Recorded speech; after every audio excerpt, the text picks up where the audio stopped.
Olá, paz do Senhor Jesus, meus irmãos, minhas irmãs.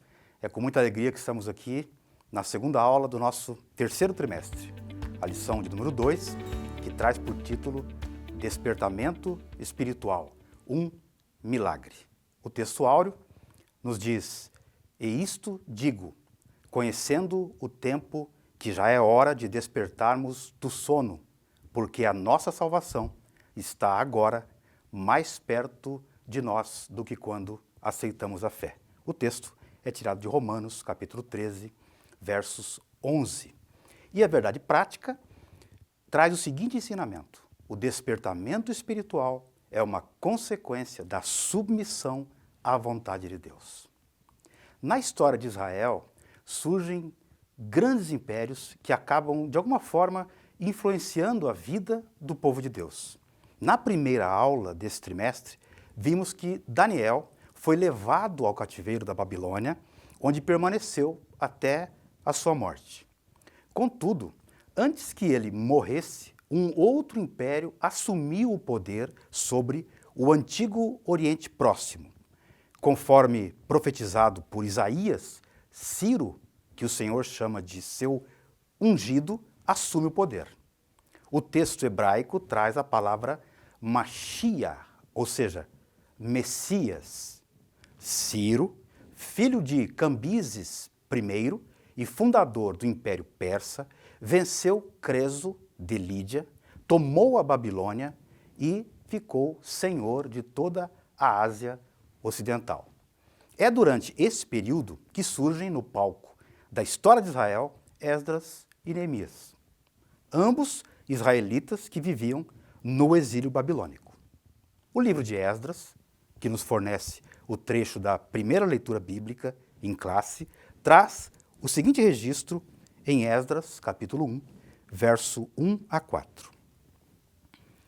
No primeiro ano de Ciro, rei da Pérsia, para que se cumprisse a palavra do Senhor por boca de Jeremias, despertou o Senhor o espírito de Ciro, rei da Pérsia, o qual fez passar pregão por todo o seu reino, como também por escrito, dizendo: "Assim diz Ciro, rei da Pérsia: o Senhor, Deus dos céus, me deu todos os reinos da terra, e ele me encarregou de lhe edificar uma casa em Jerusalém, que é em Judá.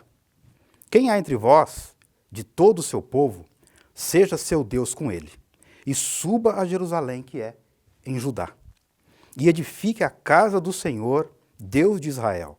Ele é o Deus que habita em Jerusalém. E todo aquele que ficar em alguns lugares em que andar peregrinando os homens do seu lugar, o ajudarão com prata e com ouro e com fazenda e com gados, afora as dádivas voluntárias para a casa de Deus que habita em Jerusalém." Assim, o decreto de Ciro foi lavrado. Os judeus poderiam voltar à sua terra, reerguer os muros de Jerusalém e reconstruir o Santo Templo. É importante que se diga que essa volta, aqui entre aspas, se refere ao povo e não às pessoas. Ou seja, a maioria das pessoas que saem do reino da Pérsia para Judá nasceu no exílio e agora são autorizadas a retornar à casa de seus antepassados. No entanto, a tarefa parecia bastante difícil. A maioria dos judeus estava acomodada à vida na Babilônia e mesmo quando a Pérsia assume o poder, essa maioria não estava disposta a voltar à terra de Israel para executar o plano de reconstrução. Somente o Espírito Santo poderia levantar homens necessários ao desempenho de uma tarefa como essa. E foi exatamente isso o que aconteceu. Para isso, o Senhor suscitou homens que não se prendiam às coisas efêmeras desta vida, ou seja, eles não se prendiam às coisas passageiras. E sua visão estava na redenção da linhagem dos descendentes de Israel. Nos tempos em que vivemos, nós precisamos urgentemente de um despertamento semelhante a este. Se durante muitos séculos, a Igreja de Cristo na Terra tem acreditado que servimos a Deus frequentando as nossas casas de orações, nesses tempos em que estamos privados dessa comunhão, precisamos reavaliar em que consiste o verdadeiro avivamento espiritual e, consequentemente, o que significa servir a Deus. Na lição deste domingo, veremos a origem do despertamento espiritual, bem como quais são as suas finalidades. O ponto central, então, da aula de hoje, nos mostra que a submissão à vontade de Deus gera o despertamento espiritual. Assim, o primeiro tópico trata da verdade de que o despertamento espiritual emana do próprio Deus. É precisamente isso o que encontramos na leitura de Esdras, capítulo 1, versículo 1, que eu repito aqui. No ano 1º de Ciro, despertou o Senhor o espírito de Ciro. É importante compreender que Deus despertou Daniel para orar pelo futuro de seu povo. Todavia, não foram as orações de Daniel e nem a sua vida santificada que produziram o despertamento, mas foi o próprio Deus que fez o milagre do despertamento de Ciro. O profeta Isaías, 2 séculos antes de Esdras e Neemias, já havia recebido da parte de Deus essa visão. Em Isaías 45, versículo 1, Deus fala por meio do profeta. Está assim registrado: assim diz o Senhor ao seu ungido, a Ciro, a quem tomo pela sua mão direita para abater as nações diante de sua face. Eu soltarei os lombos dos reis para abrir diante dele as portas, e as portas não se fecharão. Em dias em que muitos pensam erroneamente que determinado tipo de pregador ou pregação é avivalista, precisamos mais do que nunca compreender que o verdadeiro despertamento espiritual emana do próprio Deus. Entenda isso, meu irmão e minha irmã. Deus usa instrumentos para cooperarem com Ele, mas o autor do despertamento é Ele mesmo. Por isso, o despertamento é um mistério. As coisas humanas podem ser explicadas, previstas e calculadas, mas a operação do Espírito Santo é diferente. Nosso Senhor e Salvador, Jesus Cristo, nos ensina essa verdade no Evangelho segundo João, no capítulo 3, versículo 8, quando ele diz assim: o vento assopra onde quer e ouves a sua voz, mas não sabes de onde vem nem para onde vai. Assim é todo aquele que é nascido do Espírito. João, capítulo 3, verso 8. Nós, na verdade, podemos ver o resultado do despertamento e até mesmo sentir a operação das virtudes do século futuro, como nos diz Hebreus 6, verso 5. Mas, na verdade, nada sabemos e nada entendemos com profundidade a respeito do poder de Deus. O dicionário bíblico Wycliffe nos oferece um conceito de vontade de Deus bastante claro. Abre aspas. O conceito de vontade, quando aplicado a Deus, na teologia e na Bíblia, nem sempre tem a mesma conotação. Ele pode denotar toda a sua natureza moral, incluindo seus atributos, a faculdade de autodeterminação, um plano pré-determinado, como no caso de um decreto, o poder para cumprir seus planos e propósitos, ou a regra da vida imposta sobre as criaturas racionais, isto é, a vontade objetiva de Deus que se pode guardar, fecha aspas. Assim, nós aprendemos que a vontade divina é a causa final de todas as coisas. No Salmo 33, verso 11, a palavra de Deus diz que o conselho do Senhor permanece para sempre, e os intentos do seu coração de geração em geração. Então guarde isso. A vontade de Deus é absoluta e imutável. Não está condicionada por nada além de si mesma. Uma vez que todas as coisas encontram a sua causa última na vontade de Deus, é comum, nos estudos bíblicos e teológicos, distinguir entre dois aspectos eficazes e permissivos da vontade de Deus. O aspecto eficaz da vontade de Deus é cumprido de forma causal ou ativa. É esse aspecto que encontramos nos textos da lição de hoje. O que temos aqui não é apenas aquilo que Deus consente, mas também aquilo que Ele deseja. Tanto em Isaías quanto em Esdras, depois dele, aprendemos que a própria ascensão de Ciro, e de igual modo o decreto que dá aos cativos o direito de irem para Jerusalém para reedificar o templo, são aspectos da vontade imutável de Deus.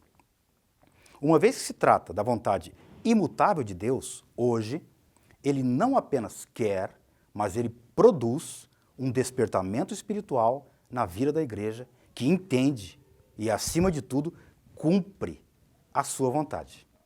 Dessa forma, é preciso compreender de uma vez por todas que o despertamento espiritual emana de Deus. Por isso, Ele usa os instrumentos que achar necessários para cooperarem com a sua soberana vontade. Se nos dispusermos a obedecer à vontade de Deus, Ele nos dará a gloriosa alegria de fazer parte de um despertamento espiritual autêntico, um avivamento que inicia de dentro para fora e depois pode ser percebido no cotidiano do crente, na vida que insistimos em chamar de secular. Mas se a igreja de hoje deseja também um despertamento espiritual, precisamos pensar em quais são as finalidades do despertamento. Esse é o assunto de nosso segundo tópico.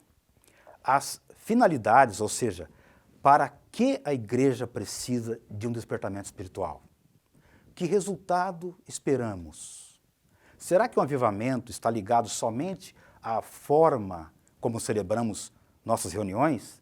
Ou será que um despertamento espiritual genuíno irá transformar cada área de nossa vida? Você já pensou que um despertamento espiritual autêntico inclui uma transformação da maneira como você trata a sua família, os seus amigos, os seus vizinhos e companheiros de trabalho? Ou será que ainda, para nós, estamos querendo um pseudo-despertamento, onde temos cultos bastante festivos e alegres, mas que ao voltar para casa as coisas continuam exatamente como eram? Com o objetivo de entender quais são as finalidades do despertamento, o nosso tópico inicia mostrando que a restauração nacional de Israel.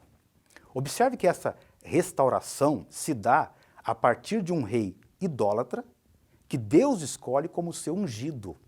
Assim, o que nos anima é saber que quando Deus quer realizar os seus propósitos, Ele mesmo pode incutir a sua vontade no espírito do homem. Foi assim que Ele fez com Ciro.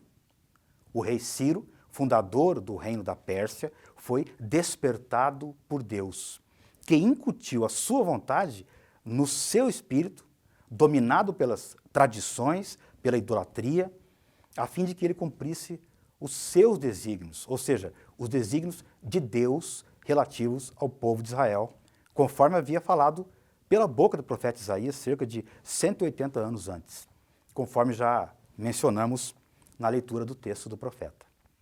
A política de Ciro beneficiou de forma espantosa os judeus exilados em Babilônia, pois esse rei conferiu a Yahvé, ou Jeová, o Deus dos judeus, o mesmo respeito dado a Marduk e às outras divindades pagãs.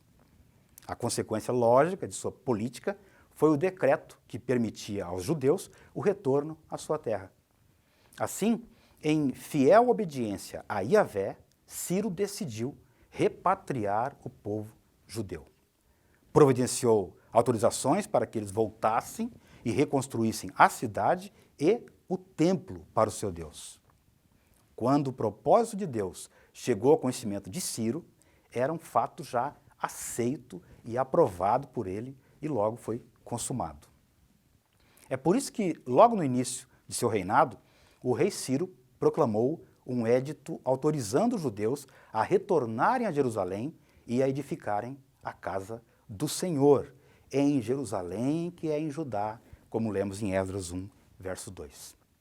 Começava assim a restauração nacional do povo israelita, mas Deus também quer uma restauração espiritual. Por isso que a lição trata da restauração espiritual de Israel. Então, Deus, ele quer usar o homem como seu instrumento. E com certeza Deus usará todos aqueles que cooperam com ele, aqueles que seguem a orientação divina por livre escolha ou de forma espontânea.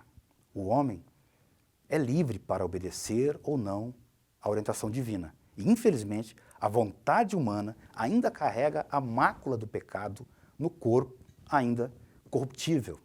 E é exatamente por isso que nem todos que experimentam um despertamento adquirem o mesmo progresso espiritual, porque não abrem igualmente o seu coração para Deus, a fim de obedecer à risca a orientação divina já revelada a Moisés em Deuteronômio, capítulo 6, verso 5, onde encontramos o maior mandamento: amarás, pois, o Senhor teu Deus, de todo o teu coração, de toda a tua alma e de todo o teu poder.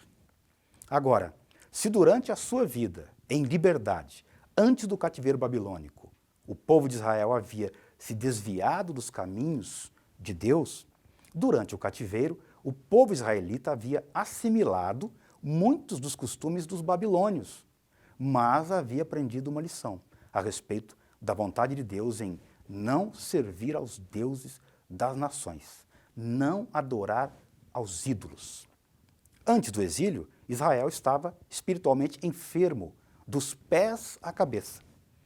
Deus fala por meio do profeta em Isaías, capítulo 1, verso 6, diz assim a palavra de Deus: desde a planta do pé até a cabeça, não há nele coisa sã, senão feridas, e inchaços e chagas podres, não espremidas, nem ligadas, nem nenhuma delas amolecida com óleo. Esse texto não está se referindo a doenças no corpo. É uma maneira simbólica de expressar as doenças da alma, do espírito humano. E os doentes são parte do povo de Deus. Ou seja, eles pertencem ao povo de Deus, mas estão doentes espiritualmente. Mas agora, quando volta do cativeiro, são curados da idolatria. Para Israel, o sofrimento resultou no despertamento, e este despertamento na sua restauração espiritual. Então, a finalidade principal do despertamento é sempre a restauração espiritual do povo de Deus. Cada despertamento tem por objetivo principal a salvação e a restauração do homem. Encontramos sempre esses dois polos, a graça e o pecado. O Espírito Santo está sempre pronto para convencer o mundo sobre o pecado, a justiça e o juízo, como nos ensina o próprio Cristo em João, capítulo 16, versos 8 e 9. De um lado, o Espírito Santo é sempre intolerante com o pecado. Quando você lê Atos 9, 4 e 5, você descobre que o Espírito Santo convenceu Saulo de que havia pecado contra a pessoa de Jesus. Da mesma forma, foi o Espírito Santo que convence do pecado a mulher samaritana em João capítulo 4. Fez Zaqueu confessar a sua falta em Lucas capítulo 19. Então o Espírito Santo torna manifesta as coisas más, como aprendemos em Efésios 5, no trimestre passado. E Isaías, mesmo sendo um profeta, quando contempla a majestade de Deus, percebe-se como um homem de lábios impuros, ao ponto de sentir que pereceria na presença da santidade de Deus, lá em Isaías 6. Mas se de um lado o Espírito Santo de Deus não tolera o pecado, de outro, ele mesmo aponta para Jesus como aquele que perdoa e salva. A mensagem do Evangelho, que é a manifestação da justiça de Deus, é uma mensagem de perdão e de salvação dirigida mesmo ao pior dos pecadores, igual a Paulo, igual a mim, igual a você. Várias passagens da Bíblia nos mostram isso, como, por exemplo, a primeira epístola de João, capítulo 1, verso 9, capítulo 2, verso 1, Romanos, Paulo diz isso no capítulo 3, verso 25, e também na segunda carta aos Coríntios, no capítulo 5, versos 18 a 21.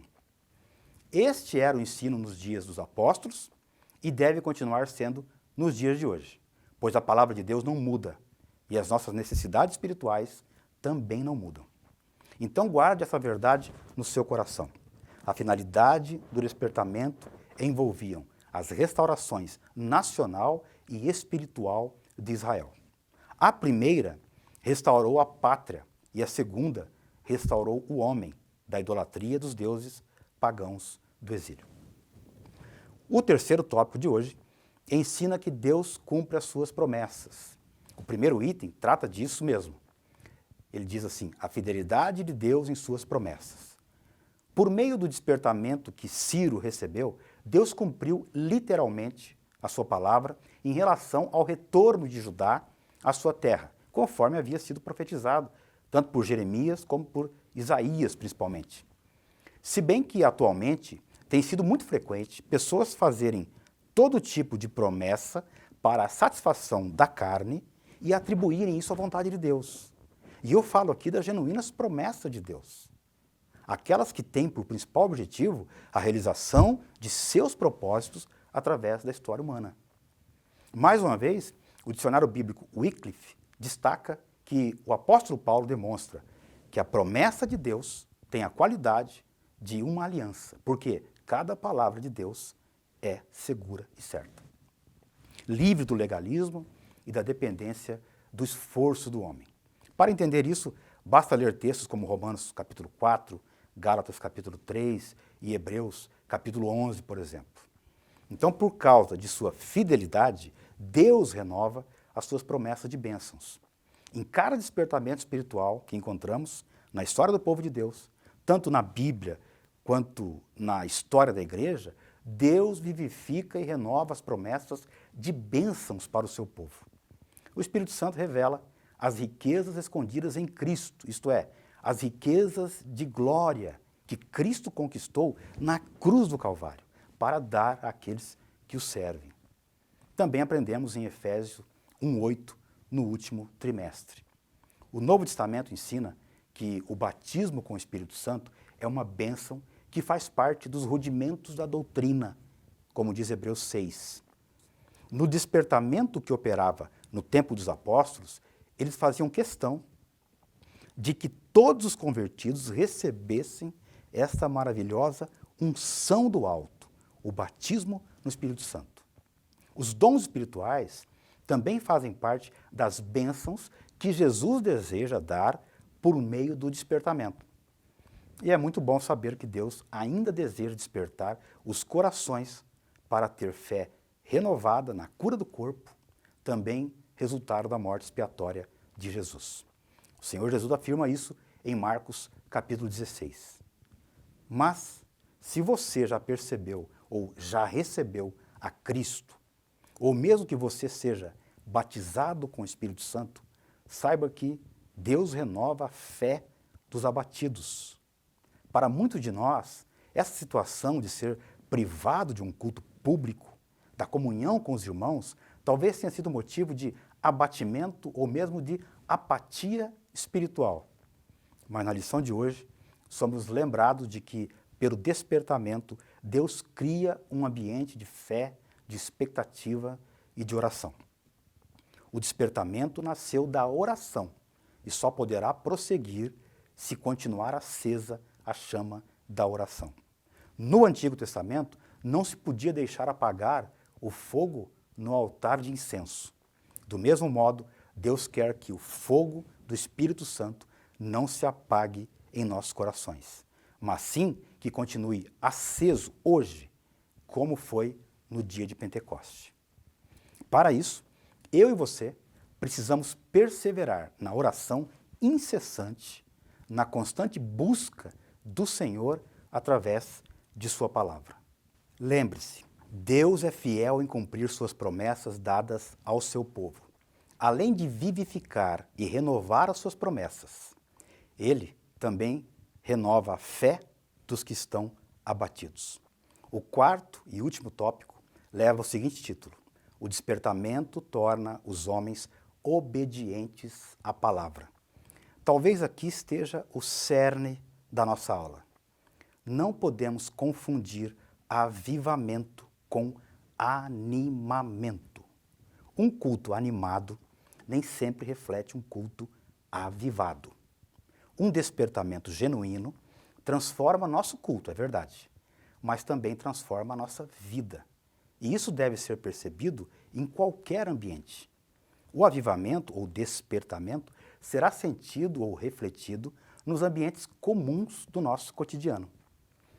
Então, em primeiro lugar, o culto que foi restabelecido em Jerusalém foi exatamente aquele que a lei de Deus determinava.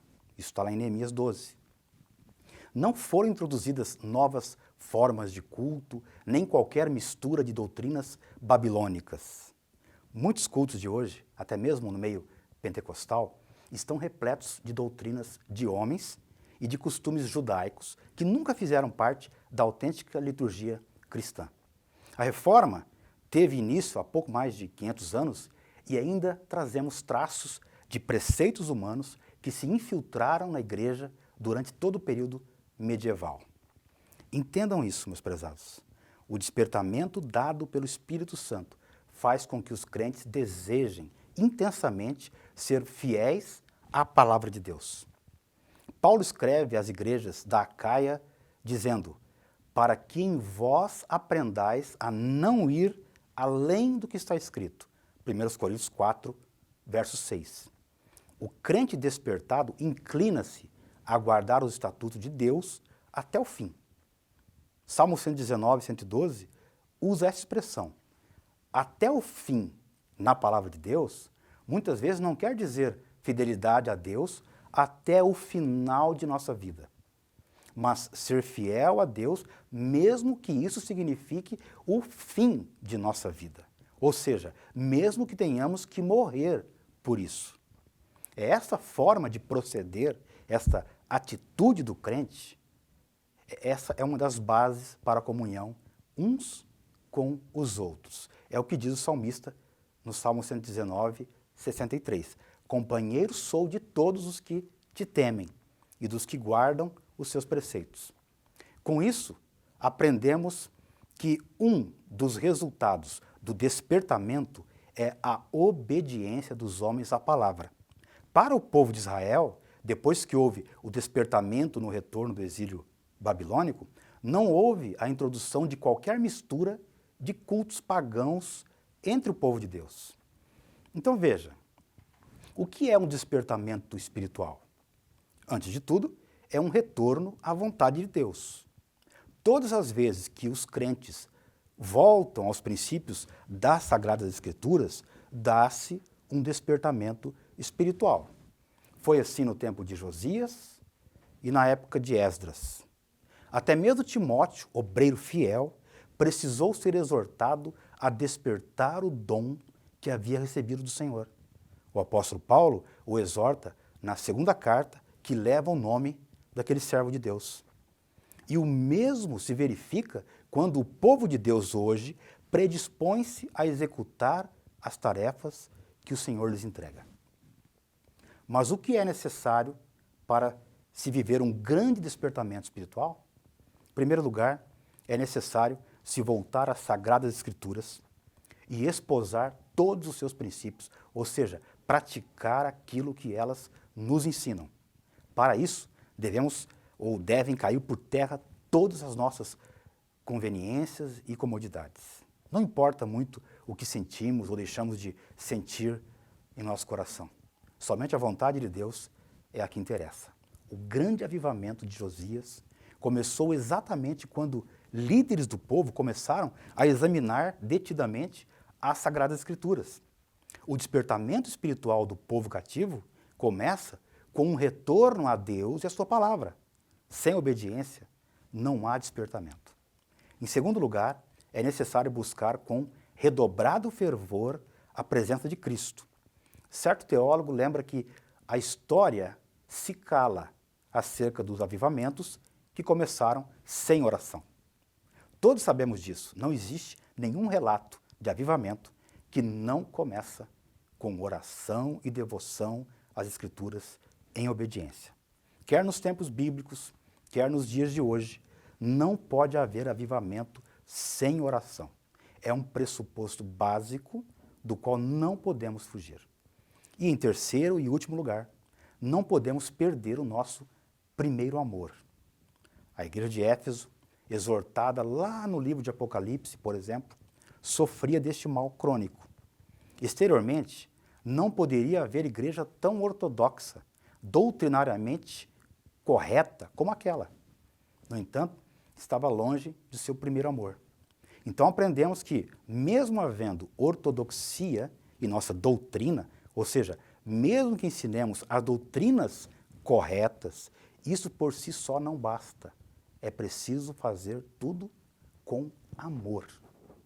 E se a força do nosso amor não corresponde aos primórdios da nossa fé, então nós carecemos rogar as misericórdias do Senhor para que um novo despertamento espiritual venha renovar o nosso amor.